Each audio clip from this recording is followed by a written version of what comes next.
Sam, what were you gonna do? Can I go something like that? So like a zero kind of, and not quite a fade. It's kind of a bit rough, isn't it? For a solid decade, you couldn't walk into a pub in Britain without seeing 20 blokes who looked like they were auditioning for a 1920s betting shop. Peaky Blinders wasn't just a show, it was a nationwide identity crisis. But let's be honest, by the end of season 5, season 6, the series had started to overstay its welcome. Now, we finally have the coda, the Immortal Man. Got suspended for school for a week. My head looks fine.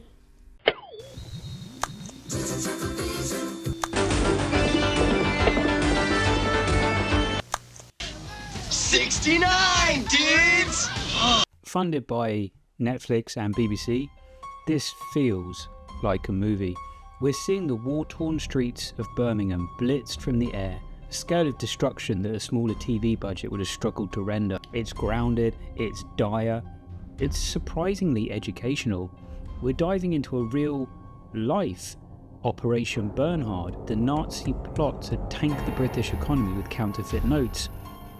It's a pivot from the post-World War I trauma that the series dealt with to a world on the edge of the abyss.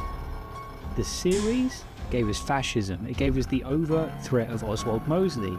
The movie, it gives us the sly reality of fascism through Tim Roth's John Beckett. Originally written as a toff, Roth plays him as a working class, a reasonable guy with a monstrous agenda. It's a perfect reflection of how individuals can be beguiled by the wrong ideas.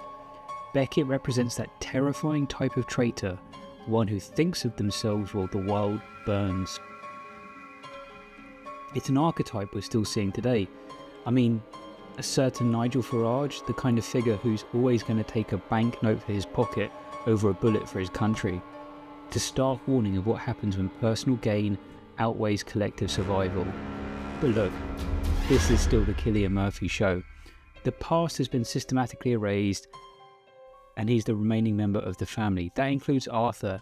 He's snubbed out off screen, and let's be real, the actor Paul Anderson's personal struggles, you can practically hear the lawyers breathing a sigh of relief in the editing room. But without Arthur's unhinged energy, the Shelby legacy feels a bit too tidy. We've got new blood in the film. Barry Keoghan, he's solid as Duke, Tommy's son, but he's fighting for oxygen. He's a small part of the story. Rebecca Ferguson, she feels like she's in a different movie. She's clearly meant to fill the poly-shaped hole, but she's so underwritten it's almost criminal. You don't hire Ferguson to just deliver exposition in a doorway. It's a waste of a world-class actor. And then the bingo card. Get your Peaky Blinders bingo card out. It takes 46 minutes to see Tommy in the flat cap. But fear not, that checklist is complete. Gritty soundtrack? Check. Fontaine's DC? Check. Nick Cave, Red Right Hand, Tommy Shelby riding a horse down cobblestone streets? Full house. Look, is this a masterpiece? No, by no means, but it's a solid conclusion. I think anyone who's a fan of the series will be happy with this entry. How to sum up Peaky Blinders using a British term. It's Ronseal. Peaky Blinders the movie? It does exactly what it says on the tin. Would you like to know more?